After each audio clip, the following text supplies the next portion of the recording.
það mun enginn gæta Íslands nema Íslendingar. Það enginn einstaklingur í heimi sem vaknar á morgnana og segir, já nú þarf ég að fara og gera eitthvað fyrir Ísland, nema við Íslendingar. Þegar menn eru fastir í ESB þráhyggjunni, þá missa menn sjónar á hagsmunagæslunni fyrir Ísland. Auðvitað eiga Evrópuþjóðir að vinna saman þar sem að það skynsamlegt.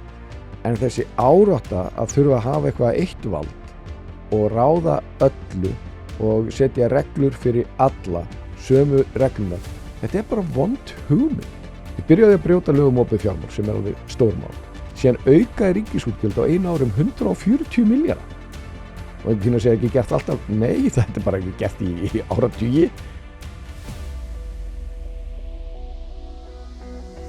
Hvaða tattoo þetta? Þetta Winston, 1984. Þú ekki lesa Orwell? Jú, hann svolítið síðan. Þú voru að fara að lesa Orwell meira. Sérstaklega í þeim tímum sem við erum í dag. Maður að lesa hana aftur, svo það eru margir áratugir sem gerði það. Já, akkurat. Guðlaugur Þór, kærlega velkominn. Takk. Það segir gott. Ég bara mjög góður. Það ekki? Jú. Mér þótti svolítið áhugavert sko, að fá þig núna. Því að núna komið í ljós og þú ætlar ekki fram í borginni og ert núna óbreyttur þingmaður og getur talað svolítið frjálslega. Hérna, sko, hagsmunagæsla í dag. Guðlaugur Þór utanríkisráðherra, aftur. Hvað gerir hann í þessari stöðu? Þegar ég var utanríkisráðherra þá lagði ég höfuð áherslu á það að við værum alltaf að gæta okkar hagsmuna. Og einhver kynna að segja nema hvað. En þú verður náttúrulega að vera strategískur í því að hvernig þú nálgast það verkefni. Og það eru ákveðna þjóðir og ríki sem við verðum að hafa mikið samskipti við. Af því að við erum bara þannig staðsett og við erum þá sömu hagsmuni. Og ég lagði mikla áherslu á samskipti við Bandaríkin og Bretland. Þau voru nær engin þegar ég kom inn. Ég var í samskiptum, þá tók Trump-stjórnin við. Þú kannski manst það bæði utanríkisráðherra Bandaríkjanna, Pompeo kom hingað, sömu og varaforsti. Það gerist ekki sjálfur sér. Það var út af því að við vorum að vinna í þeim málum. Sömuleiðis voru mál sem að snýra okkar hagsmunum í Bandaríkjunum að þau fengu framgang. Til dæmis voru við settu á laggirnar viðskipta vettvang, þannig að tvisvar á ári þá settustu niður með Bandaríkjamönnum til þess að liðka fyrir því þar sem að var að þvælast fyrir þegar viðskiptum milli landana. Ég átti sömuleiðis að hitta Rose, viðskiptaráðherra Bandaríkjanna út af fríverslunarsamningi en út af COVID þá var það ekki, en ég var sömuleiðis þá var mér boðið í Pentagon að hitta Mattis og eftir að nýja ríkisstjórnin tók við, þar að segja ríkisstjórn Biden, að þá átti ég sömuleiðis fundi með Blinken sem kom líka hingað til lands sem var ekkert sjálfgefið þó við varum hér með fundi sem snýra að norðurslóðamálum. Hér komu fjöldi öldunga þingmanna og fulltrúadeilda þingmanna og fjárfesting Bandaríkjanna á Íslandi, ekki bara að því að ég laði mikla áherslu á öryggis og varnarmálin og þegar ég kom inn í ráðuneytið þá var ekki varnarmálaskrifstofa, það var undir þróunarmálunum en ég breytti því öllu og við vorum hér með mestu fjárfestingar sem við séð í rauninni bara frá því að við gengum í NATO á þeim tíma sem að ég var og framlega okkar til varnarmála jökust mikið og nú hef ég alltaf lagt áherslu á það að halda aftur ríkis útgjöldum en þarna var réttlægt að gera það og þau rök eiga enn við. Sami Breta, við vorum ekki með nein samskipti við þá. Við náðum náttúrulega mun betri samningum heldur en Evrópusambandið til dæmis við Breta eftir að þeir gengu út.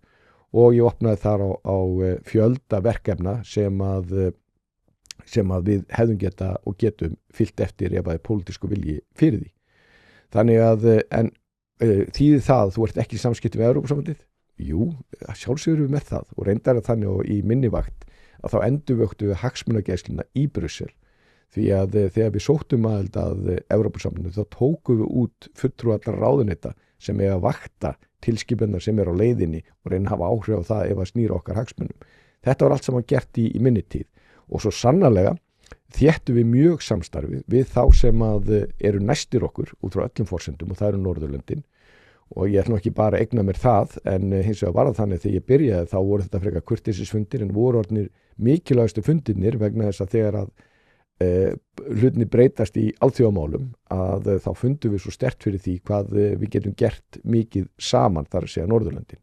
Sama má ætla að segja norðurslóðurnar og reyndar að þeirra Norðurlandasamstarfið að þá var ég í forystu fyrir það samstarf og þá skrifum við skýrsluna sem að Björn Bjarnason fór fyrir varðandi sem unni framhald af Stoltenberg skýrslunni sem mjög mikið hugmyndum sem eftir sín best veitir ennþá að vera að vinna eftir af því að það eru algjörlega hagsmuni okkar að vera í þéttu samstarfi við Norðurlöndin og áhyggjur mínar núna að því ég gerir á fyrir því að þessna sem hún spyrði þessu það að þegar út með stjórnvöld sem eru með ESB þráhyggjuna og hugsa bara það eitt að færa völd frá Íslandi til Brussel, færa fjármunni sem við höfum til Brussel, því út á það gengur það að vera í Evrópusambandinu og það eru rökin fyrir því að vera í Evrópusambandinu, þeir sem að trúa Evrópusambandið, þeir vilja þetta, þeir vilja búa til Evró-stórríki eins og til dæmis stjórnmálamaðurinn sem hér kom og var gestur í Viðreisn og þeir klöppuðu fyrir, hann sagði bara skýrt, við viljum Evró-stórríki, en ef þú ert bara að hugsa þetta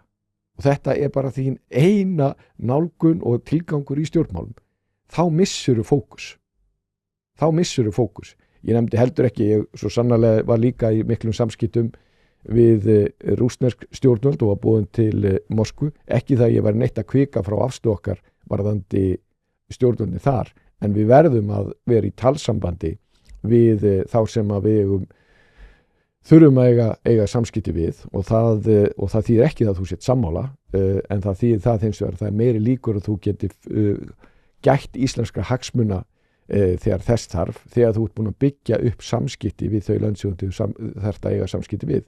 En svo var ég sömuleiðis, fór ég til Asíu vegna þess að lönd eins og Japan og Kína eru lönd sem við eigum mikið undir og mikill hagsmuna gæta, bæði viðskipta hagsmuna og svo hafa Kínverjar verið mjög áfjáður í það að líta til norðurslóða og það voru miklu umróta tímar þegar ég var þarna en þeir eru náttúrulega ennþá meiri núna og áhyggjur mínar núna eru bara mjög einfaldar. Þegar menn eru fastir í ESB þráhyggjunni þá missa menn sjónar á hagsmunagæslunni fyrir Ísland. En núna verður svolítið að horfa til þess að ég menna við búum bara við þann veruleika að Trump er eins og hann er og við erum ekki með sæti við borðið við ESB.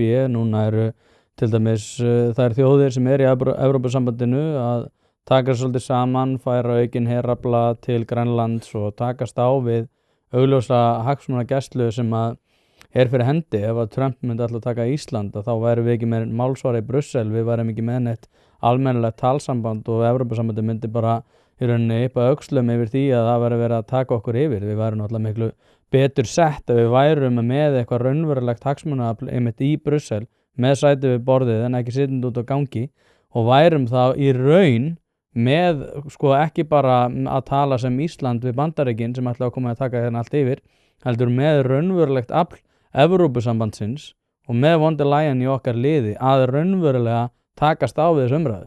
Já, förum að segja hvað er búið að gerast.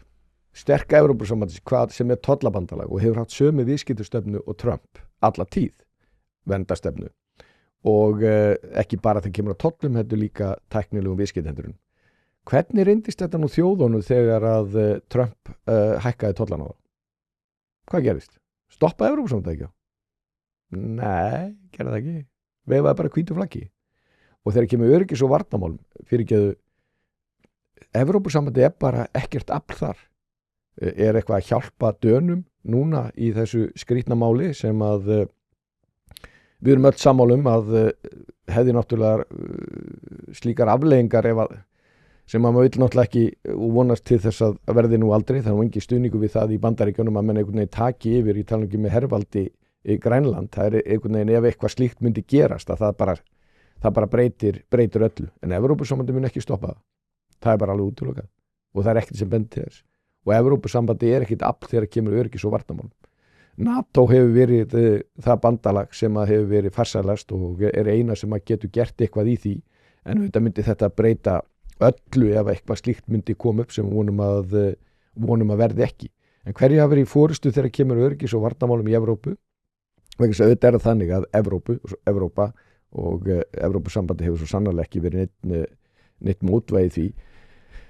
Það er náttúrulega partur á vandanum og hefur ekkert að gera með Trump. Það var allir forseta í það minnsta frá George Bush eldri en mér var nú bent á það daginn að Dwight Eisenhower hefði nú líka bent á það að Evrópa væri svona free rider, væri ekki axla sína eigin ábyrgðandi eigin varnir og það svolítið skrítið að það ekkert skrítið eftir seinni heimsstyrjöldina hafi tekið einhver tíma fyrir Evrópu að byggja upp sína varnir, við erum ennþá þeirri stöðu Evrópa getur ekki varið sér sjálf og háð Bandaríkjunum sem auðvitað burtséð frá hverju Bandaríkjafosti, það bara fullkomlega óeðlilegt.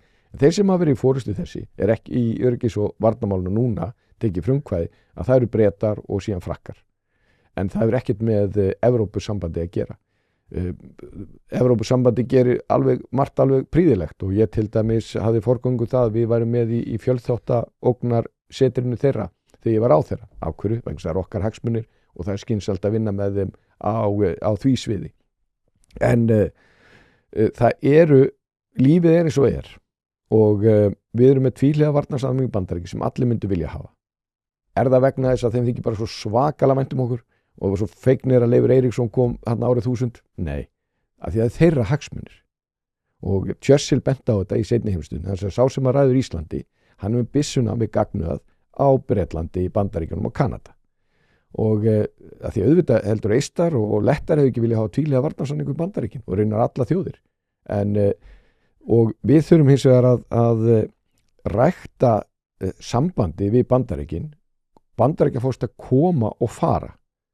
Og það ekki þannig að þú getur hlaupið til og rækta samband sem á að vera til áratuga, jafnvel lengur, og bara miða við það hver sé við völd hverju sinni. Ég held að við getum ekkert skrifa upp á neitt Bandaríkjafosta það bara hefur við séum sammála öllu sem við kondi gerir. Hvað þá leiðtoga Evrópusambandsins eða forsætisráðherra Breta eða forseta Frakklands. Það hefur ekkert með það að gera. Þetta snýst að gæta hagsmuni Íslands og það snýst það til dæmis þegar engum mál komu upp að þú sért með tengsl sem gera það verkum að þú getur liðka fyrir íslenskum hagsmunum og þegar kemur öryggis- og varnarmálum að þá eru við með sömu hagsmuni og Bretland, Bandaríkin, Kanada, Noregur og Færeyjar og Grænland, Danmörk. Þannig það. Hlaðvarpið í samstarfi við fyrirtæki sem hafa sett svip sinn á íslenska menningu og eitt þeirra eru Bæjarins bestu pylsur. Ég og þú vitum alveg að þegar við fáum okkur pylsu sem ekki frá Bæjarins bestu þá vildum við að svo væri. Það segir það í orðinu, þetta eru Bæjarins bestu pylsur. Þið vitið það, ég veit það, skellið þessu hlaðvarpi í eyrun, farið á næsta sölustað og kaupið ykkur tvíhleypu ásamt einhverju góðu að drekka. Að kaupa eða selja húsnæði ein stærsta ákvörðun lífsins. Þess vegna skiptir máli að hafa ekki bara sölumann heldur ráðgjafa þér við hlið. Hlaðvarpið fjallar mikið húsnæðismál og því það í samstarfi við þá færustu í geiranum hjá fasteignasölunni Pálsson. Pálsson fasteignasala leggur áherslu á persónulega þjónustu, fagmennsku og gagnsæi. Notast við sérstaka ferla sem að tryggja það að bæði kaupendur og seljendur vita upp á hár hvernig að þessu staðið. Allt frá undirbúningi myndatöku til loka sölunar. Boðið upp á fría ráðgjöf og verkfæri eins og eignavakt.is sem sér til þess að þú missir aldrei af réttu eigninni og verðmat.is sem hjálpa þér að taka upplýsta ákvörðun verð. Heimsæktu pálssonfasteignasala.is og fáðu þína persónulegu ráðgjöf strax í dag. Ef þú ættir að velja, hvort myndir þú vilja að vera 51. ríkið eða að fara með ESB? Ég ætla ekkert að velja þar á milli. Það er sumir sem segja að við séum svolítið að velja þar á milli. Ég meina, hann fer náttúrulega í þannig svolítið sérkennilega aðgerð í Venezuela. Hann hótar Írönum að hann ætla að grípa inn í vegna mótmæla öldunar þar og viðbrögðum klerkastjórnarinnar. Með þessar stórkostlu sérkennilegu hugmyndir Grænland sem allt í einu ekkert svona mikið grín eins og það var tekið svona til að byrja með. Þannig að sumir myndir segja bara að við séum svolítið að fara að velja þannig milli á næstu kannski 10 árum. Þannig að kannski þurfum við bara að fara að spyrja okkur slíkra spurninga óháð því hvort það verði með einhverjum svona fullveldis afsali eða eitthvað þannig.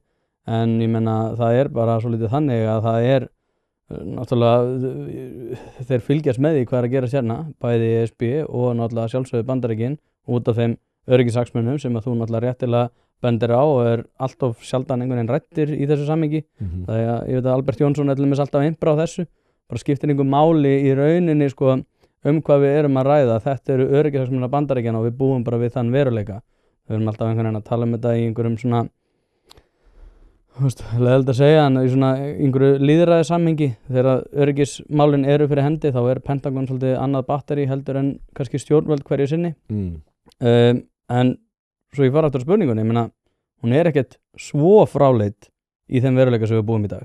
Jú, Aha. og hlutirnir eru náttúrulega svo fljótir að breytast og sveiflunar sem við höfum séð, að því við erum svo fljóta að gleyma, það er allt svo hratt, allir þessi samfélagsmiðlar og allt þetta að stórfrétt dagsins er bara gleymd daginn eftir og aftur, stjórnmálamenn koma að fara, ríkisstjórnir koma að fara og ef við tökum bara punkt, ef við varum að leika okkur í tíma, við farum 4 ára aftur í tíman og einhver myndi spá fyrir hvernig við verðum að ræða þetta núna, nei, verður bara að slaka aðeins á, skilur, þú veist, það er ekki bara þetta sem þú nefnir, það er bara mörgu öðru að taka og þú verður alltaf að hugsa þetta til langstíma. Ég meina hvað, ef að menn gefum okkur það, að því að það er það sem ESB sinnar núna að byrja að tala fyrst fyrir mjög löngu síðan, að þá bara trúðir að það var þetta að selja Íslendingum að taka þátt í evrópska stórríkinu, áttu sér fljótt á því að það var kannski ekki alveg málið. Sem er alltaf svo raunverulega spurning sem við erum alltaf að spyrja, sko. Já, því það er bara kjarni máls. Það er rökin fyrir að gangi í Evrópusambandið. En svo ertu bara með, ég meina einhvern tíðan var evran, bara ætlum við að missa því, þar á undan var það að það væri bara, það er svo stórkostleg framsóknun, var þetta í samkeppnisefli landsins, ætla að missa því, ESB ætla að vera fremst í heimi þegar að koma nýsköpun og fjárfestingum og lífskjörum, ekkert að því hefur gengið eftir, og einhvern tíðan var það bara þetta að okkur bara siðferðileg skylda til einhvern veginn axla ábyrgð okkar því það væri bara svo dýrt fyrir Evrópusambandið að hafa okkur ekki inni, við ætlum að borga inn eins og aðrir og koma því og núna er þetta þarna, heyrðu Trump er forseti og við höfum ágjörð mörgu því sem hann er að gera þannig við að fara í Evrópusambandið. Hann verður ekkert alltaf forseti. Hvað ætla menn að gera þá? Fara út aftur eða? Við komumst aldrei út fyrir minn, það var meira áttamál fyrir Breta að fara út, þeir eru 7.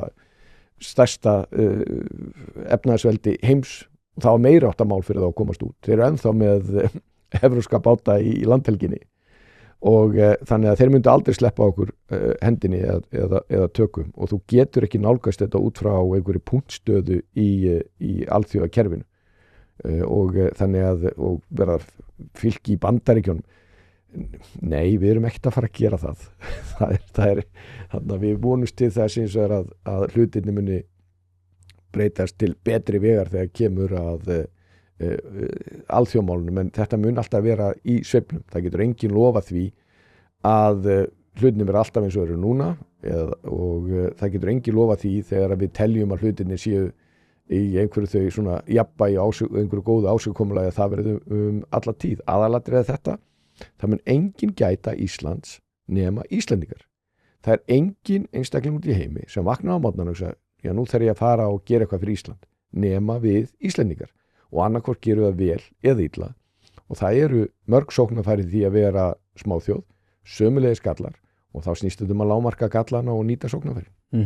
Þá svona vil ég setja í samhengi, núna er Trump náttúrulega sko, hann er í einhverjum aðgerðum eða hyggst ætli einhver aðgerðir í Íran, ég veit ekki hversu mikið er að vinna bak við tjöldin í því, við erum með Venezuela, við erum með áhrif á náttúrulega alla Suður-Ameríku með þessum Monroe sáttmála svona hugmyndum það að þetta sé þeirra áhrifasvæði og þeir eru svolítið að geta stýrt því hver fer með völd hverju sinni, saman hvað fólki finnst það, þá er það svolítið staðan.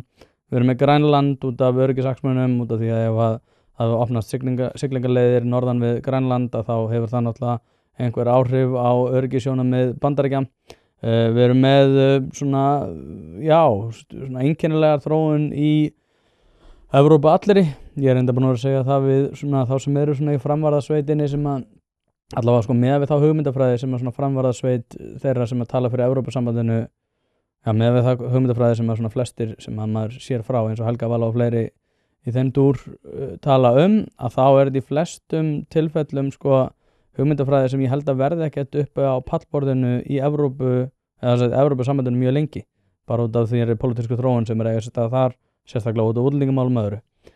Hvernig, sko þú tala hagsmunagæslu Íslands og ég er búin að vera að pæla í þessu og ég sagði þetta nú við Björn Jón Bragason og Agnar Tómas Möller núna í síðasta þætti, er að núna vil ég ekkert heyra frá utanríkisráðherra og hún sé að pæla eitthvað í því sem er að gerast í Miðausturlöndum með einhver öðru, heldur bara, nú erum við komin í bara til beinharða hagsmuni Íslands. Mið af allar þessar hreyfingar sem er eiga sér stað, bæði út af Trump en líka út af bara alþjóðamálum í Evrópu og alþjóðamálum í Mið-Evrópu og líka í Vestur-Evrópu. Hvernig hreyfir utanríkisráðherra sér? Hvernig myndir þú ráðleggja Þorgeiri Katrínu að haga sínum málum í dag? Þú voru að haga þessu út frá hagsmunum Íslands. Það er bara mjög margt sem hún ræður ekkert við. Ég meina, einu sem voru með utanríkisráðherra sem ætlaði íslensku sem ætlaði að koma á frið í Miðausturlöndum. Já, ég veit við hlægjum að því, skilur. Það var bara yfirlýsingar hérna frá utanríkisráðherra Íslands, sko. Og Guðinn veit hvernig þið átt að gera það, sko. Það er bara, það er hérna, en allt í góð. Sko, þú nefndir norðurslóðir.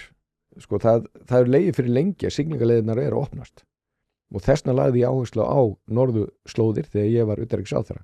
Þessna var Grænlandsskýrslan gerð, skýrslan varandi samskipti Færeyjar og sömuleiðis var komið með nýja stefnu varandi norðurslóðir. Það eru svo sannarlega ógnandi en líka tækifæri fyrir okkur. Því að við verðum í miðjunni af þessum siglingaleiðum. Á þeim tíma voru Kínverjar að byggja 6 risaskip sem átt að flytja varning í gegnum norðurslóðir. Bandaríkjamenn að vakna og voru að semja við Finna og ýmislegt annað að því þeir áttu enga ísbrjóta. Það er svolítið sérst að voru Asíuþjóðirnar sem hugsa til langstíma sem voru með mjög svona skýra stefnu hvað þetta varðar. Ég átti fundi með yfirvöldum í Singapúr. Þeir til dæmis voru með svona, það voru 2 áherslur sem þær voru með svona stærstu hluta. Fyrsta lagi þá þurftu að hækka allt 1,5 metra út af því að sjávarborðið var að hækka. Og svo var hitt að þeir ætlu að vera með í því þegar þessar siglingaleiðir myndu opnast því þetta eru inn eins og þegar Suez-skurðurinn eða Panama-skurðurinn opnast því þetta með svo mikið stytting á siglingaleiðin. Þetta styttir siglingaleiðina frá Evrópu til Asíu 40%. Og án fjárfestinga sem að náttúrulega Panama-skurðurinn og Suez-skurðurinn voru náttúrulega stórkostlega pólitísk bitbein og sinni tíma voru út af. Sko. Jú, að vísu náttúrulega væntanlega þarftu skip sem eru mjög, þú tekur engar áhættu með það sko. Þú vilt hafa bólinn þannig að það lendi ekki neinum vandræðum. En það er samt sem áður, en sko þetta er bara raunveruleikin sem við erum bara að horfa á og við þurfum að líta til þess. Við þurfum alltaf númer 1 og 3 og hugsa okkur öryggis- og varnarmál og síðan þurfum við að hugsa efnahagsmálin og það snýra því aðgang að mörkuðum og gott efnahagslegt samstarf. Og þú hugsaður Ísland, hvar eru, að því auðvitað verður, og það skiptir gríðarlega máli líka að líta sér nær og ástæðan fyrir því ég lagði mikla áherslu á samskipti við Grænland og Færeyjar og einhver kynni að segja að það er fátt fólk sem býr þarna og litli mark. Það er bara, skiptir öllu máli fyrir okkur að við vinnum saman þeim að nýta þau tækifæri og sömuleiðis að bregðast við þeim ógnunum sem koma fyrir öll löndin. Og tækifærin á Grænlandi eru alveg gríðarlega mikið og það til dæmis að ef við framkvæmum það sem kemur fram tillögunum í Grænlandsskýrslunni og vinnum eftir því að þá eru opna tækifæri fyrir báðar þjóðir og þegar á þeim tíma voru gerðar skoðanakannanir það hverjir Grænlendingar vildu vera helst í samskiptum við og við vorum í 90% vildu aukin samskipti við Íslendinga. Í því felast mikil tækifæri. Við viljum sjá aðeins eins og Eldur Ólafsson hefur verið að nýta sér þessi tækifæri en þetta er auðvitað bara brot af þeim tækifæri sem þannig eru og við erum ekkert að ganga á rétt Grænlendingi því þetta eru gagnkvæmir hagsmunir ef rétt er á málum haldið og mjög mikli möguleikar. Og innviða fjárfestingi sem náttúrulega Eldur hefur verið að standa fyrir og hans menn sem eru náttúrulega búin að vera, ég held að sko verði stærsti einstaki skattgreiðandinn í Grænlandi af þessu ári. Ég hef búið að fara nokkuð til Grænlands og hérna, ég fór meðal hans í Suður Grænland og þá fór ég með Össuri sem var þá formaður ritstjórnarinn af Grænlandsskýrslunni og voru með þar með utanríkisráðherra og fleiri forsvarsmönnum í Grænlandi í nokkra daga á Suður Grænlandi sem var mjög magnað. Og ég ætlaði að hitta Eld og Guðmundi Brím, því þeir eru báðir með atvinnustarfsemi þar. Grænlendingar gleymdu að láta á vita og hérna, þannig að þeir voru ekki á vettvangi.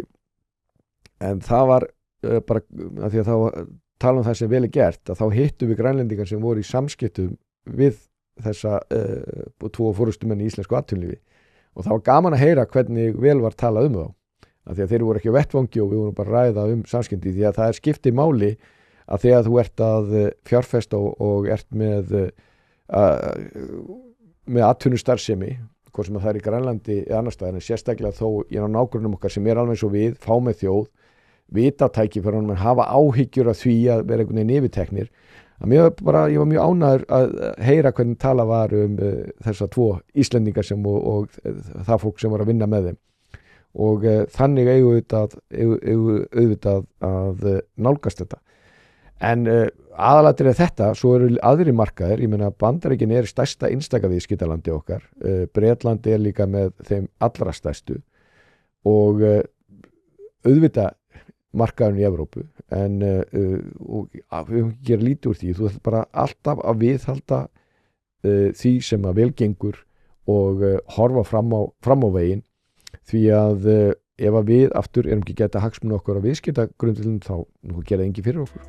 Hlaðvarpið er í samstarfi við fyrirtæki sem að veita úrvalsþjónustu og eitt af þeim er Alvöru Bón. Við skulum bara vera hreinskilin, ef þér þykir vænt bíliðin þá lætur þú gera þetta almennilega og það er nákvæmlega sem Alvöru Bón gerir. Ferð með bíliðin, hvort sem það eru alþrif, djúphreinsun, mössun eða hvað eina, þá skellur þér á Alvöru Bón og lætur degra við bíliðin. Farðu inn á vefsíðuna og tryggðu þér 10 tíma klippikort, þá þarftu bara ekkert að vera að pæla í þessu. Alvöru Bón, kíkið á þetta, þið verðið ekki fyrir vonbrigðum. Að kaupa og skipta dekk hefur aldrei verið einfaldara. Drífa.is er í samstarfi við fjölda dekkjaverkstæða og er alhliða lausn þar sem að þú getur flett upp þínum bíl með því að skrá inn bílnúmerið og keypt dekk í þeim verðflokki sem að hentar þínum bíl best. Nú ef þú ert í vafa dekkjastærðir þá getur þú einnig tekið mynd af dekkjunum þar sem að vefþjónustan staðfestir þetta allt við þig. Þetta kann að hljóma of einfalt til að vera satt en svona er þetta nú samt. Einnig er boðið upp á sérþjónustu þar sem að dekkjabíllinn kemur upp á dyrum, umfelgar, skiptir dekk og hann jafnvægi stiltur á staðnum. Eins og ég segi þá hefur þetta aldrei verið einfaldara og nú er tíminn eins og við vitum öll. Skelltu þér inn á drífa.is og fundu bestu dekkjaþjónustuna sem hentar þér. Nei, þetta er eins og ég segi, þetta er svolítið sérkennilegt allt út af því að þetta er að hreyfast og hratt og þá er kannski gott að við séum tiltölulega lítil. Og með svolítið svona miðlægt vald, ekki eins og kannski þjóðverjar sem eru með svona svolítið erfiðari stöðu er varðar ýmis mál og mismunandi hugmyndafræði og náttúrulega eins og í Brandenburg þar er það bara AfD og svo er þeir með einhvern veginn svona þessa klasa alla fylki, hvað þetta heitir hvað heitir þetta aftur sem þetta er skipt upp í þannig að Þýskalandi? Er það ekki, allavega ein þýðingin er fylki, ríki, það er já, allavega. En við erum allavega búin við þann veruleika að við getum hreyft okkur hratt og það sem er kannski sérstætt er að sko Eldur Ólafsson náttúrulega bara þegar að stríðið í Úkraínu hófst að þá kom hann í minnir þetta hafi verið í bara 2 mánuðum eftir að innrásin hófst og þá benti Eldur Ólafsson að þetta væri rosalega mikið bæði orkumál en líka svona keppni ýmissa svona fágætismálma og önnur aðföng sem að þyrftu til framtíðar. Og líklega er það ástæðan líka fyrir því að Trump er að sækja fram. Og það sem að mér hefur þótt til sérstakt er að Eldur var alltaf að segja við þurfum eiginlega að rækta sambandi við Grænlendinga. Við einhvern veginn höfum ekki gert það og það sem mér langar að vita bara svona, erum við of sein á vagnin? Nei, þetta er eitt áherslumálum mínu, það var samskipti við Grænland og aftur Grænlandsskýrslan hefur vakið athygli langt út fyrir landsteinina. Ég gat gert ákveðna hluti sem snýra mínu ráðundi og reyndi það en síðan þurftu önnur ráðundi að fylgja eftir og þurfa að fylgja eftir. Bara hárrétt hjá Eldi, bara hárrétt og þú nefnir líka styrkurinn sem felst í hvað lítil og getum hreyft okkur hratt og síðan er það þannig að smáríkjum finnst gott að eiga samskipti við önnur smáríki. Og það var áhugavert eins og með Grænland að þeir vildu að því að það var partur af þessu öllu saman getur sem þessum 3 skýrslum og stefnum, þar að segja Grænland, Færeyjar og Norðurslóðir að eitt af því sem var svona áhugavert að því að Akureyri hefur mikil samskipti við Grænland og hefur haft það lengi og við gerum það höfust stað Norðurslóða Akureyri sem að þeir ættu að nýta sér það tækifæri jafnvel enn betur. En sko Grænlendingum fannst líka þægild eiga samskipti við Akureyri. Þannig að þeim finnst bara Reykjavík alveg gríðarlega stór. En Akureyri er svona viðráðanlegt. Og það er bara eins með okkur. Ég meina það er bara þannig að þegar þú hittir fólk frá samfélögum sem eru fámenn, þá skiljið hvort annað. Það er bara við erum með sama raunheimi. Og það þurfi ekki að vera svo nágrann okkar, það geta verið langt frá þú hittir álandseyinga eða fólk sem að er frá löndum eða þjóðum sem eru fámennar, þá eru það sömu áskorunir og sömu tækifærin. En það gerist ekkert að sjálfu sér og aftur, þú verður að gæta þína hagsmuna og eitt af því og þú getur ekki þú nærð ekki fram í út af stærðinni af því að þú ert ekki með stærðina en oft ert í stöðu til að það er að menn er að sækja eitthvað sem að þú hefur einhver tök á og hefur þá tök á að nýta þér og ég hef nefnt það að það allir með gríðarlegum vonbrigðum vegna sem nú veit ég alveg að ríkisstjórnin vil ganga í ESB Brussel veit að íslenska ríkisstjórnin vil ganga í ESB og síðan bara Evrópusambandið að kokka upp viðskiptaþvinganum okkur varandi kísilmálminn og hugsanlega fleiri hluti það er í 11 mánuði á hverju sagði íslenska ríkisstjórnin ekki bara heyrðu fyrirgefið ef þið ætla að gera þetta þá skulum við gleyma því við séum eitthvað stíga skref til að ganga inn Ég reyndar hugsaði þegar þetta gerðist þá hugsaði ég þetta hefði ekki gerst ef það hefði verið ríkisstjórn sem var ekki peppuð fyrir ESB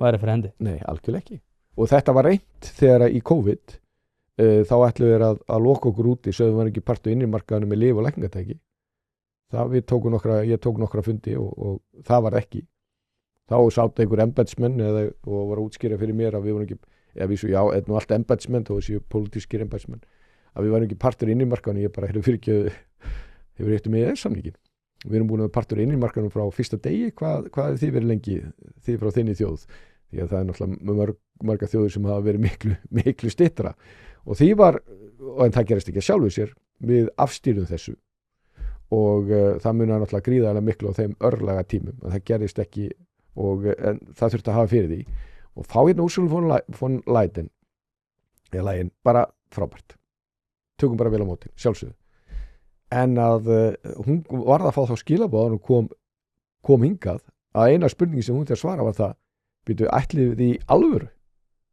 er það í alvöru þannig að þið ætlið að brjóta EES-samningin á okkur það var ekki gert það var að tala um eitthvað allt annað en eitthvað poppað upp eitthvað dæmi það að aðildarumsóknin væri enn líkgildi og bla bla bla Kannski var það ástæðan fyrir hún þurfti spurningarna fyrirfram Já, ég held að sé þannig ég held að sé bara algjörlega þannig og það er öll frumkvæði í hagsmunagæslunni varðandi kísilmál hefur komið frá stjórnarandstöðu öll og síðan kemur utanríkisráðherra segir alveg rétt hjá henni, loksins bara heyrðu ég ætla ekki að skrifa undir þetta samkomulag um varnarmálin af því að þetta er bara ekki hægt sko, þú veist það er ekki hægt að bjóða okkur þetta en það er eftir að stjórnarandstaðan og við erum búin að hamast í þessu máli heyrðu, svo kom bara áramót og þá bara heyrðu við ætlum að skrifa undir býtu eru þið búin að aflétta viðskiptaþvingunum eða?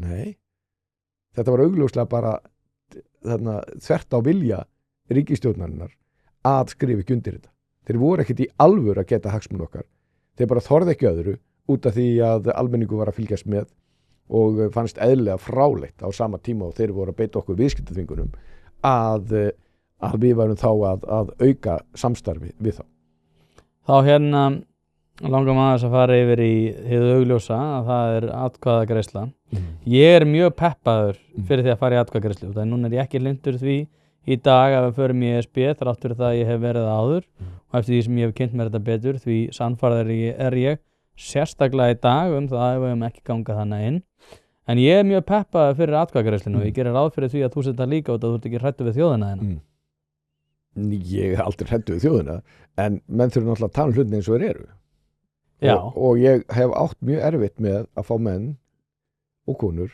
til þess að ræða við mig hvað felst ég að vera í Evrópusambandinu en alltaf þegar ég tek það upp og þá segja menn, nei, treystu ekki þjóðinu jú, ég treysti bara fínt, ræðu hvað felst ég að vera í Evrópusambandinu auðvitað ræðu þessi ríkisstjórn bara hvað hún gerir þessu hún er auðvitað að fara með þessa atkvæðagreiðslu og reyna að búa til eitthvað narrativ að við þurfum einhvern veginn að fara þarna inn það er það sem hún er að gera og hún ræður bara hvað hún gerir í því mun mér leiðast að taka þá umræðu? Nei, ekki eina sekundu. En ætla ég að gera eitthvað til að ítundi það við fyrir með Evrópusambandið? Nei, það ætla ég ekki að gera. Og þetta er auðvitað leið sem aldrei verið farin. Því öllu þeir löndur sem við byrjum okkur saman við, skulum bara taka Norðurlöndin, að þá var það þannig að þá var það kosningamál hvort að ég gangi í ESB ekki. Og þeir flokkar sem voru þá í meirihluta eða voru ríkisstjórn, voru flokkar sem voru búin að segja við kjósendur, við viljum að Noregur, Svíþjóð, Finnland gangin í Evrópusambandið. Og það er okkar stefna að sækjum aðild. Þannig að það er kosið það í þingkosningun. Það var ekki kosið í þessum þingkosningum. Reynda var það þannig að núverandi forsætisráðherra sagði, heyrðu, við erum ekki að fara að gera þetta. Við ætlum ekki að gera þetta, af því ég ætla ekki að kljúfa þjóðina. Það er svo mikilvæg önnur mál. Hún lofaði því. hún sveik það. Það er ekki endilega svikið, maður skjóti inn í henn átt því að sko það sem ég nefndi þegar ég talaði við Magnús Skjöld þetta þá sagði ég sko, ég meina það er ekkert sjálfkrafa það að hún ætli ekki í atkvæðagreiðslu þetta og að ætli ekki kljúfa þjóðnýtti, þetta getur alveg farið saman en þá þurfum við aftur á móti að horfa til þess að þá erum við ekki að fara að ganga í Evrópusambandið nema að við séum þá með, ég myndi segja í það minnsta 62-65% meiri hluta fyrir því. Þá ertu alveg að fara í þetta en þú væri þá ekki að kljúfa þjóðina. En fólk sem hefur verið að ræða þetta með annars Magnús Skjöld, hann segir bara nei, ef það er bara 50,1 þá erum við að fara þann inn. En þá erum við náttúrulega að kljúfa þjóðina.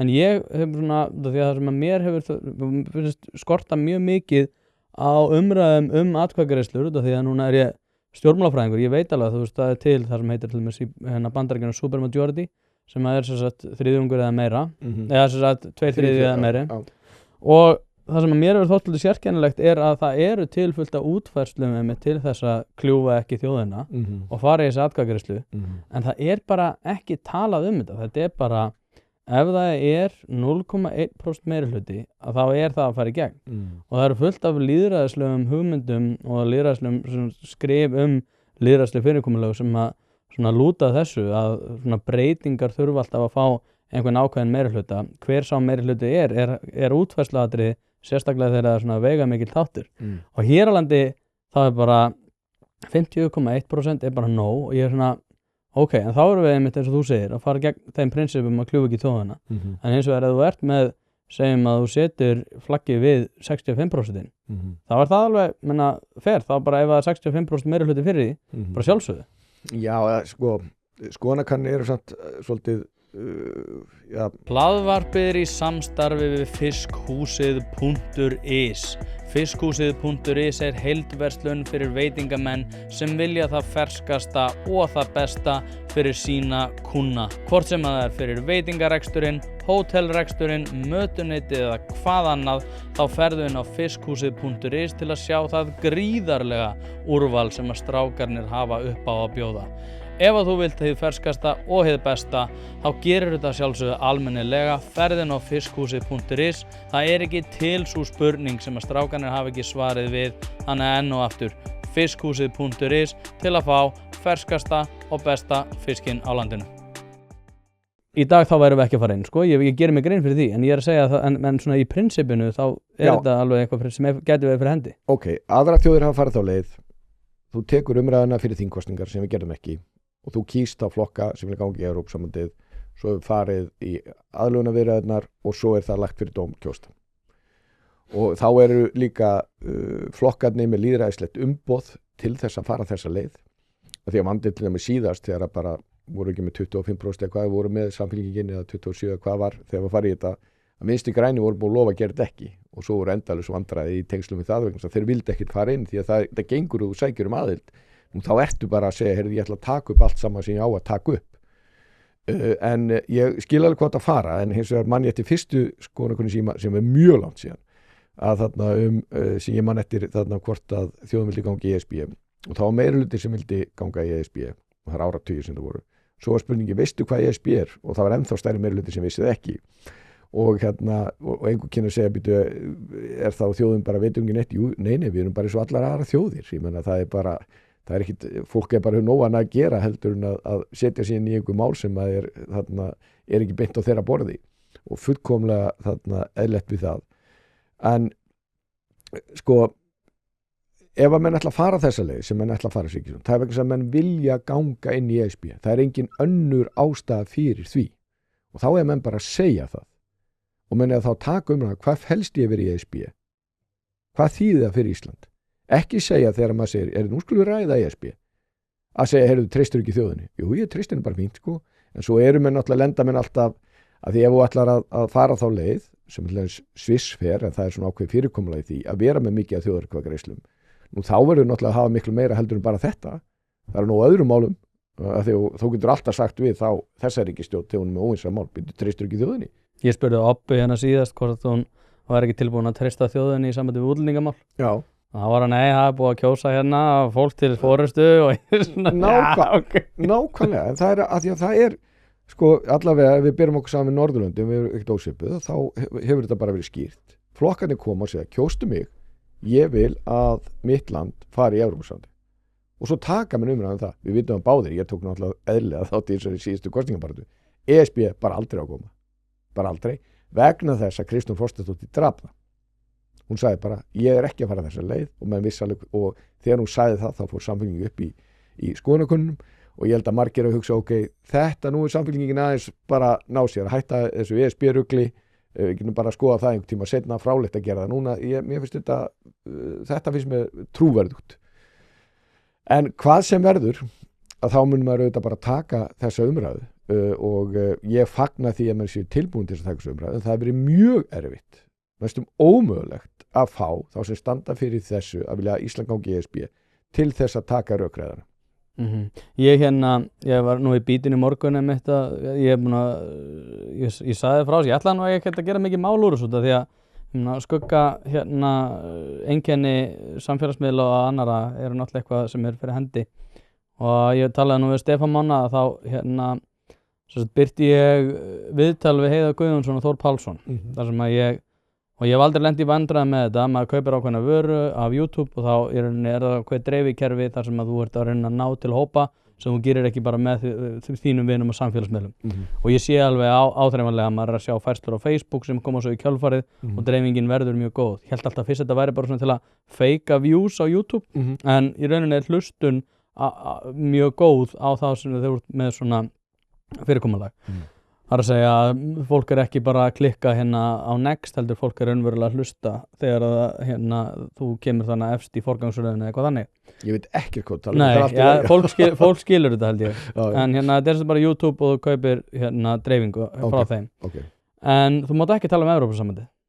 Þú mátt ekki tala um Evrópusambandið. Og núna sé ég á öllum myndböndunum sem ég er að birta að alltaf þegar ég er að birta eitthvað um Evrópusambandið að þá fær það minni dreifingu.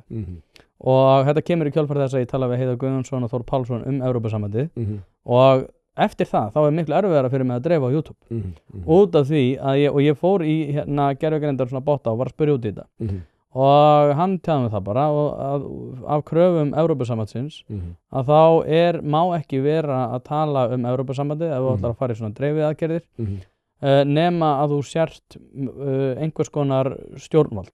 Það er að segja að þú ert með bara stjórnvalds svona merki á þér og ert í forsvari fyrir stjórnvöld, þá máttu tala um Evrópusambandið og dreifa því en ef þú ert bara einhver bubbut í bæ þá máttu ekki tala um Evrópusambandið. Hvað séu? Þetta er rosalegt. Þetta er nefnilega rosalegt og það málið er það að sko Evrópusambandið, maður talar að því ég bara þekki það mjög vel, ekki bara því ég verið ráðherra, heldur ég búin að vera í þessu alþjóðasamstarfi frá því ég rúmlega 20. Ég reyndi að fóra á fyrstu ráðstefnu Norðurlöndunum þegar ég var í menntaskóla.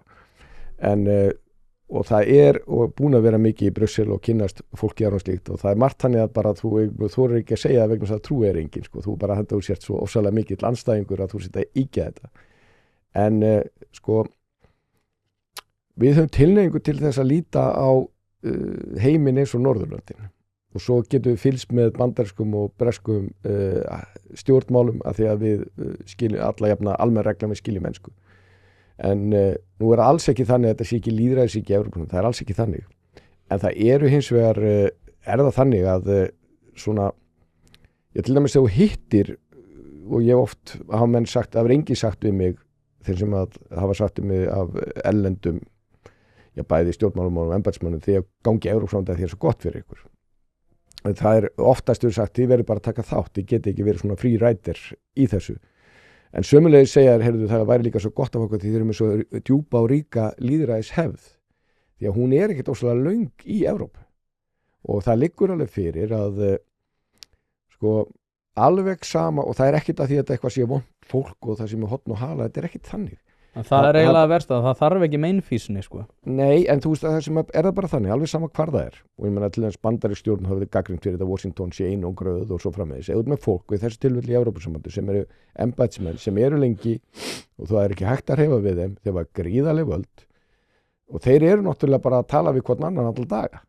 og þeir skilja ekkert í bara þess að menn hætti með alltaf þessa atkvæðagreiðslu sko, af því að þeir töpuðu þeim alltaf sko, og bara þeir skilja bara ekkert í þetta meiri vilsingar sem Danir að fella sko, þessa atkvæðagreiðslu og Írarnir og skilju, og þeirra sjóna með bara þannig að þetta sko, nálgun þeirra er eina rétta og það allt öfgari og gagnrýna og svo gangaði skrefinu lengra, þetta nú hræðilegt hvað verið að tala illa okkur og ég meina þetta augljóslega, ég myndi ætla það er svona 99,9% líkur að þetta svona nefna er komið frá Evrópusambandinu. Þú þarft sko að merkja myndböndin sérstaklega að þau séu ekki EU political ads og ég sagði, þetta er ekki auglýsingar, þetta er bara ég að byrta það sem að ég tel hérna Evrópusambandið en þeir segja, og ef þú merkir það, ef þú viðurkennir þetta sé eitthvað með Evrópusambandið að það voru sjálfkrafa eitt segja þeir. Þetta er alveg með ólíkindum sko. Þetta kemur samt einhvern veginn ekki á óvart sko.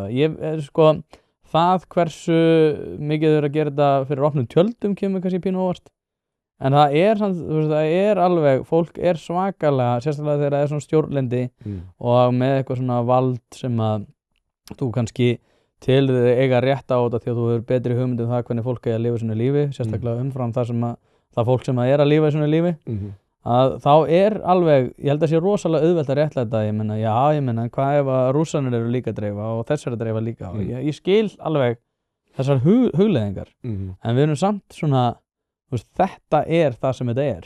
Jú, auðvitað er þannig líka, ég menna það er alveg og Rússarnir hafa nú verið mjög duglegir í því að þeir dreifa efnum með þessum vélum, ég menna hvað þetta heitir spunavélar eða hvað það er sko og ef við erum bara mjög jákvæðir að kannski er þetta einhver tilraun til þess að koma í veg fyrir það en menn ganga nú alveg mjög langt þegar þú ert búin að taka bara allt saman út sko. En það sem ég hef fundist vera svo áhugavert að þú þarft svo ótrúlega lítið til að því ég meina sko að því að Evrópusambandið er löngu búið að viðurkenna þeir hafa ekkert náð þeim árangri sem þeir lögðu upp með.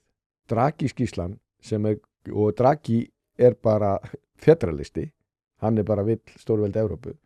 Ef þú lest þá skýrslu, ég veit að þú er búin að skoða hana, hún er bara farið við að við erum bara ekki að ná neinum okkar markmiðum. Við erum bara langt aftur úr Bandaríkjunum og Kína og við erum hérna bara drukknað í einhverju reglugerða fargani og það þarf að breyta þess alveg í grundvallatriðum.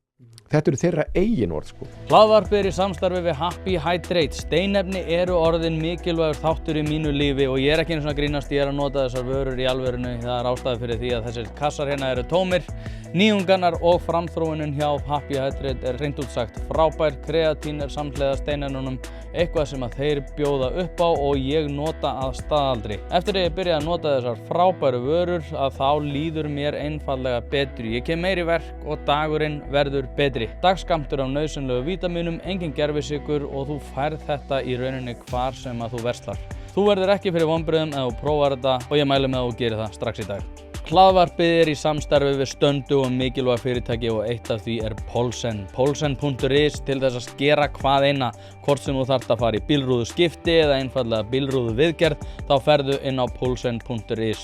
Ef það er stjarna í framrúðinni þá bara bókaru tíma á heimasíðunni, ferð með hann og hann er tilbúinn samdægurs. Ekki vera með stjörnu í bílrúðinni, Polsen.is. Láttu græða rúðuna strax í dag. Ég veit að eitthvað sem að Þórður Pálsson einmitt nefndi líka í þessari skýrslu eru þeir rauninni með ákveðnar skýjaborgir sem þeir eru búin að byggja upp í samhengi við það hvernig þeir alltaf takast á við þetta. Það er að segja að sko bæði eru þeir að sitja á hakanum og mjög aftarlega á merinni. Hvað var það? Ég man ekki heldur séu komin niður í 14% af heimsframleiðslu og eru í kringum 30% fyrir örskömmu eða 28% en allavega búið að helmingast á mjög skömmum tíma og Þórður Pálsson mynd bendir það sko að það er hugmyndir sem Mario Draghi bendir á til þess að reyna að rétta úr kútnum það verður ekkert sko hérna tósaði bara hattinum sko. Nei, ég sé líka eitthvað sko öll vandamál sem komu upp út af Evrópusamrunum og samvinnunni að þegar þið viðurkenna sem ég get ekki gert annað og ég meina alltaf að ég geti nefnt fleira í þessari skýrslu sem bara öll stórfyrirtæki heimsins er einhvers staðar annars staðar heldur en í Evrópu. Jafnvel þó byrja í Evrópu þá fara þeir yfir til Bandaríkjanna til þess að verða stór og mörg að taka. Niðurstaðan alltaf svona sama, alveg sem hvað vandir út Evrópusamruna, það er bara alltaf við þurfum meiri Evrópusamruna. Það er bara nei, það er ekki að fara að virka. og þetta þetta partur af því og það alveg fullkomlega mannlegt ef að ég og þú og einhverju 100 aðrir eða 1000 aðrir væru bara alveg að vinna einhverju máli og við værum mjög litlum samskiptum við aðra og við værum öll á sömu skoðun.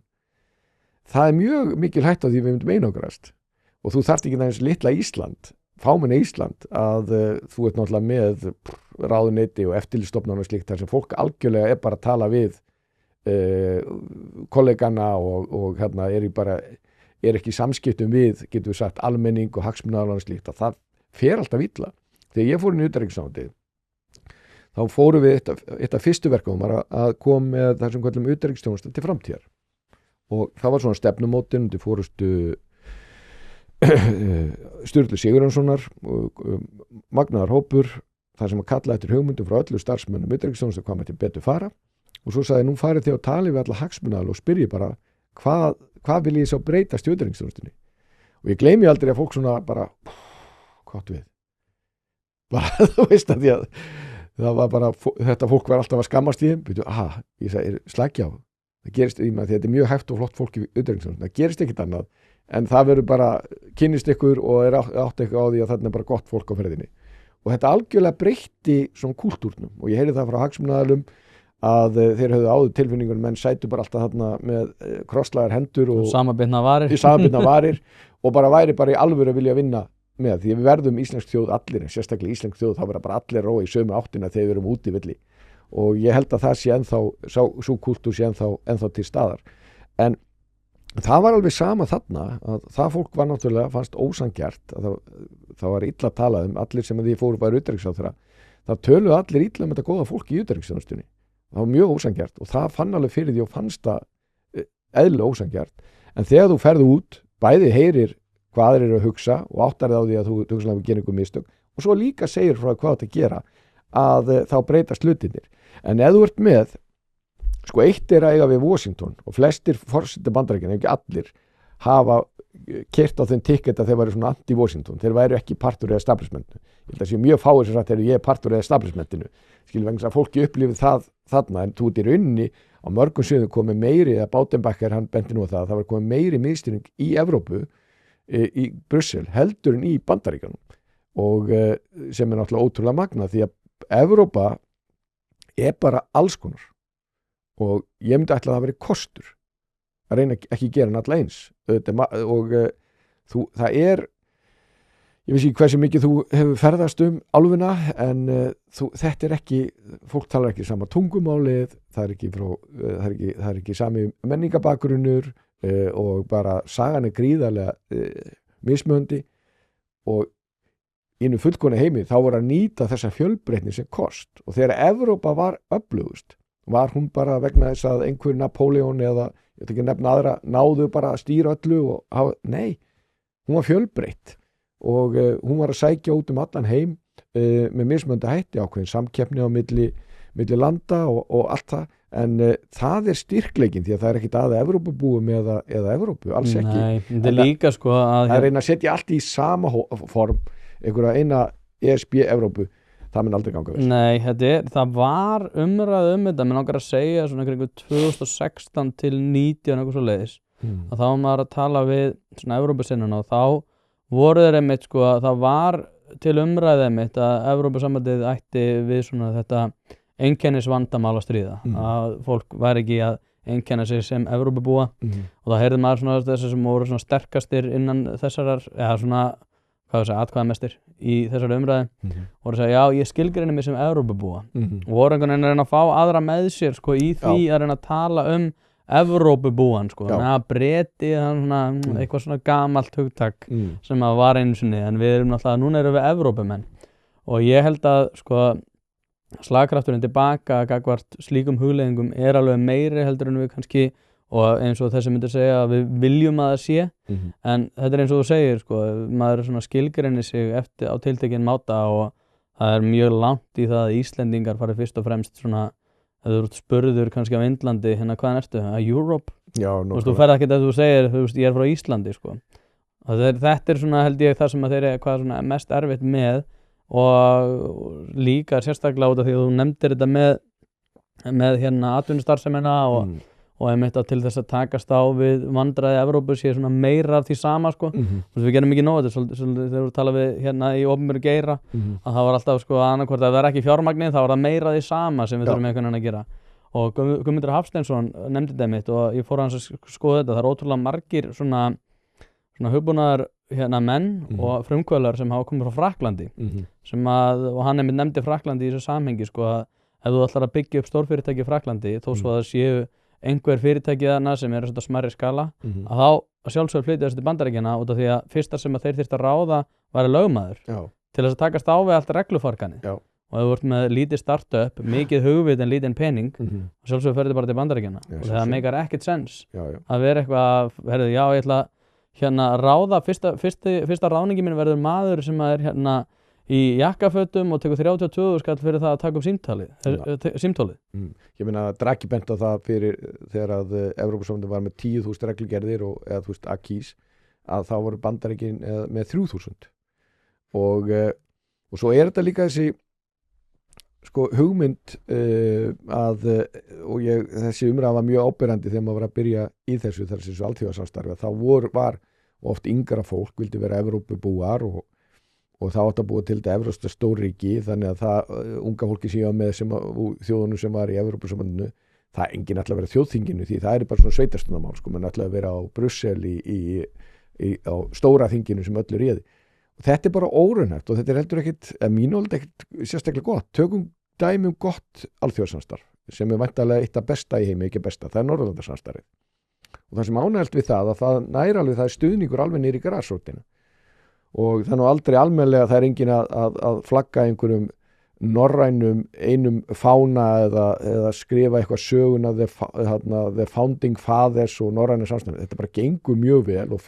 dreitlar alveg niður en ég meina er einhver að segja þetta gengur ekki nógu vel að því að við erum ekki eitt ríki sko við þurfum að koma inn alvöru miðstýrikafli nei, það er bara þetta eru þjóðir sem að eiga mjög margt sameiginlegt samt ólíkar og hafa borið gæfu til þess að vinna saman á mörgum sviðum sem hefur skilað öllum góðum árangri. Þannig að það einhvern veginn og þú veist, auðvitað eiga Evrópuþjóðir að vinna saman þar sem að það er skynsamlegt. En þessi árátta að þurfa að hafa eitthvað eitt vald og ráða öllu og setja reglur fyrir alla, sömu reglunar, þetta er bara vond hugmynd. Já. Allavega í dag sko er ég sammála því og ég og eins og segi, ég er ekkert harður andstæðingur ESB, það er miklu meira bara að ég horfi á stöðun í dag og þetta er svo vond hugmynd, þess vegna ég er enda færstur aukverði því að ég held að Viðreisn vilja ekki fara í ESB og því að það er bara gæti ekki verið verri hugmynd í dag heldur en að ekki setja á dagskrá og ég held náttúrulega okkur beri gjafa til þess að fella þetta út sko en ég held ekki að þetta var líka svo sérstakt þegar það vorum að tala um þessar kosningar aðan að þá voru þau í svo góðri stöðu einmitt og það voru ekki búin að vera neinn lofur Evrópusambandið og ég hugsaði sko að ég var í Viðreisn að sá svona ef ég var að horfa á taflborðið þá var þetta sko fullkominn staður til þess einmitt að endur skilgreina svolítið flokkin einmitt sem svona miðhægri sjálfstæðisflokks alternative sem að væri að byggja á því að þeir væru með svona hófstiltar, frjálslyndar hugmyndir í atvinnurekstri og fleira og væru ekkit bara Evrópusambandsflokkur. En þau bara, nei, við erum Evrópusambandsflokkur. Það er vandinn sá þegar þú ert haldinn þess að þráhyggju að bara, það verði einhvern veginn að gangi í Evrópusambandið. Þá er allt sem að bara þá bara allt annað blása einhvern veginn út af borðinu og Viðreisn er með utanríkisráðuneyti sem er náttúrulega bara að keyra á fullu eins og geta inn í Evrópu og er ekkert að fara í felum með það og svo ertu með fjármálaráðuneytið og hvað gerðist hérna á fyrsta árinu? Fyrst er náttúrulega algjörlega allramt því að mót ýmislegt og margt slæmt segir síðustu ríkisstjórn en hún skildi vel við þegar að koma að ríkisfjármálum og ef þau ekki farið í þessi fjáraukalög og þessi útgjöld að þá er síðast ár verið hallalaust því það var bara miklu meiri tekjur heldur en gert á ráð þeirri í fjárlögun. Þið byrjaði að brjóta lögum opið fjármál sem er alveg stórmál. Síðan aukaði ríkisútgjöld á einu ári 140 milljarða. Og einhvern veginn segja ekki gert alltaf, nei þetta er bara ekki gert í áratugi. Síðast þegar var kosningafjárlög þá aukið 70 milljarða, það var nú alveg nóg. Og þeir hækka skatt 30 milljarða. Og þeir vinna þessar hluti svo... Sjáum til hvort þeir skilir sér, það er í áætlun. Já, sko, það kom í ljós í fjárlögunum, þú manst nú kannski eftir því og við töluðum örglega á lengi þarna og komum ekki skilabóðum áleiðis varandi þarna síðasta sumar, bara töluðum það eins og það og þú manst eftir tölunni 7,6 milljarðar sem átt að hækka veiðigjöldin. Já, ég man eftir því. Veistu hvað niðurstaðan er? En þetta ekki 2 eða 3 eða? 900 milljónir. Já. Af því þetta var unnið algjörlega með, þú veist hverju, og við horfum bara á þetta og heyrðu þarna, ok, farið og skoða þetta betur og komið þetta aftur, sko. Nei, þeir kerði í gegn og það sem átti að vera 7,6 milljónir voru 900 milljónir. Þessna var farið í endalausar skattahækkanir á leiðinni. Kom einhver húsnæðispakki sem var bara skattapakki og þeir hækkuðu skatta allstað þar sem þeir töldu sig geta gert það. Og samt sem ári eru þau með halla. Og þannig að hann og aftur, fínt af mjög góðu fólki þarna Viðreisn, ekki ætla ég að fara að tala illa það, bara einstaklega gott samstarf við margar til áratugaskeið og sammála í mjög mörgu en sannarlega ekki í eurumálum. En þegar þetta bara alfa og omega, þá bara allt annað aukaðri. Og þú sér það, menn eru núna bara líta á sem tækifæri, óróan í alþjóðamálum, því þá er þetta búið til einhverja mynd, heyrðu, þetta allt svo mikla áhyggjur og alls konar, þannig að við þurfum að ganga í Evrópusambandinu og bara, það ekki svo varnamál, bara hvað þið að tala? Dagur Bjeggesson sem vísi ekki í Samfylkingunni, en Viðreisn heldur í Samfylkingunni, hann sagði Freudian slip já, ég meina þarna, og hann segi, einn af fórustumönnum þess í utanríkismálum, hann sagði að NATO væri stofnað til þess, það hefur verið stofnað til þess að Evrópu þjóðir myndi ekki eigi það í varnarmálum, að bara hver að segja þessu fólki hvernig hlutir eru? Þetta er náttúrulega eins langt frá raunveruleikanum eins og mögulegt og en ég veit ekki, það þeir verða náttúrulega að gera það sem þeir ætla að gera, en þeir eru náttúrulega núna komið strax í vandræða því þeir eru að tekna einhverja sögu, endurskrifana, þú eru bæði forsætisráðherra og fjármálaráðherra að segja að það hefur verið halli á fjárlögum í 10 ár, það er bara hrein og klár ósannindi, og það var hugsanlega 6 árum af þessum 10, en af hverju var það gerði smá, váfjall, við COVID og Reykjaneseldar.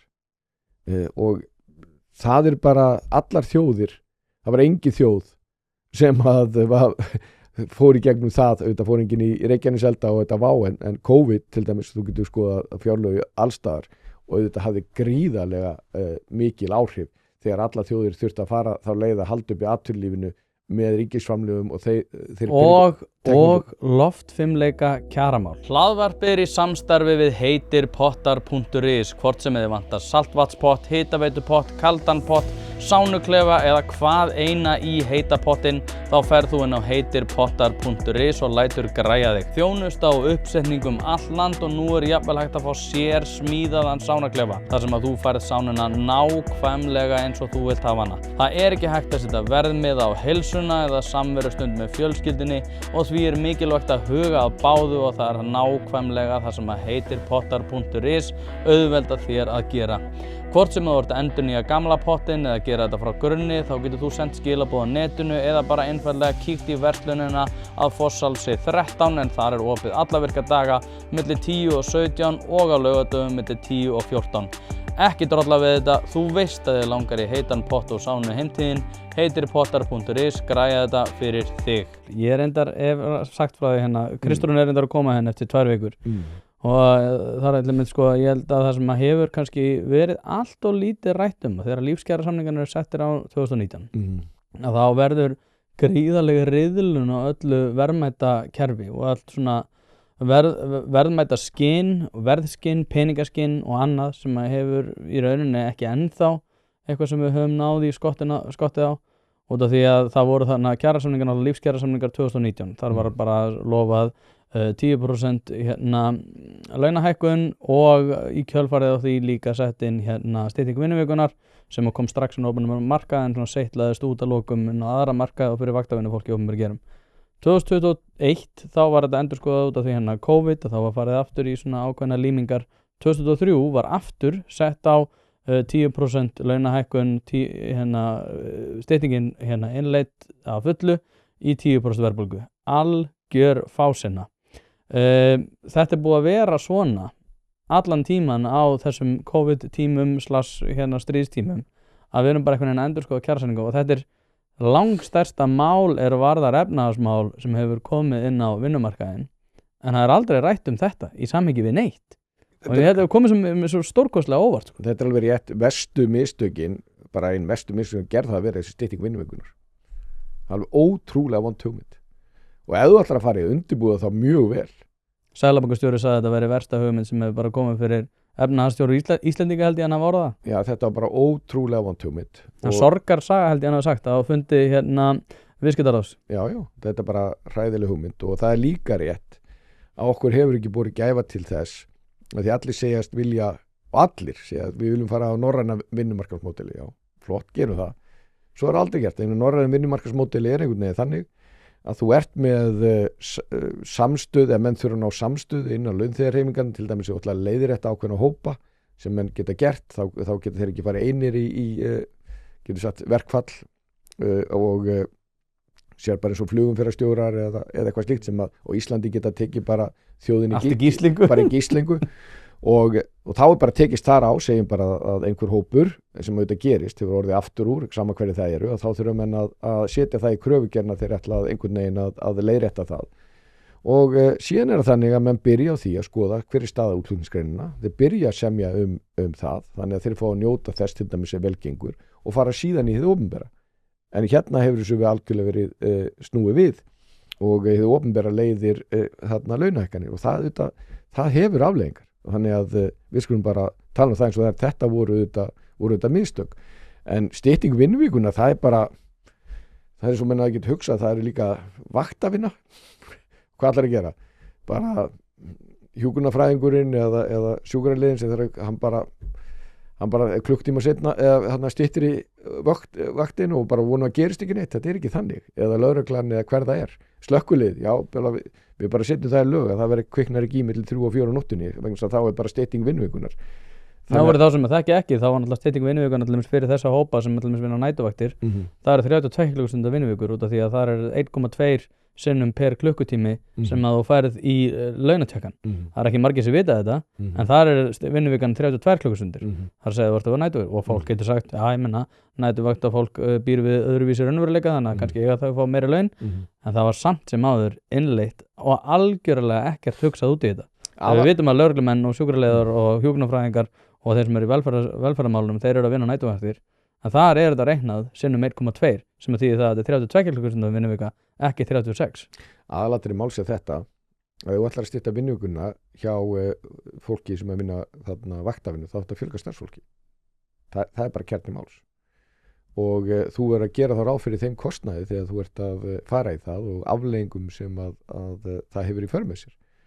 Þannig að aðalatriði þetta, þú kannt þetta betur en ég og ég ætla ekki að bara úttala mig um smáatriði en því, en ég veit bara að þetta var ekki góð hugmynd og við erum ekki múið að taka við erum ennþá að taka úr kostnaðina því, margt vel gert en annað miður og þetta var eitt af því sem var miður. Kannski lagast þetta þegar við erum komin í ESB, aldrei að vita. Það er alveg útilokað, það myndir gerast. Það getur vel verið gott veður alltaf sko, á mýðurefsloftslag hérna á sumrin og eitthvað. Guðlaugur Þór Þórðarson, takk aðeinslega fyrir að koma og þangað til næst. Takk sem leiðis.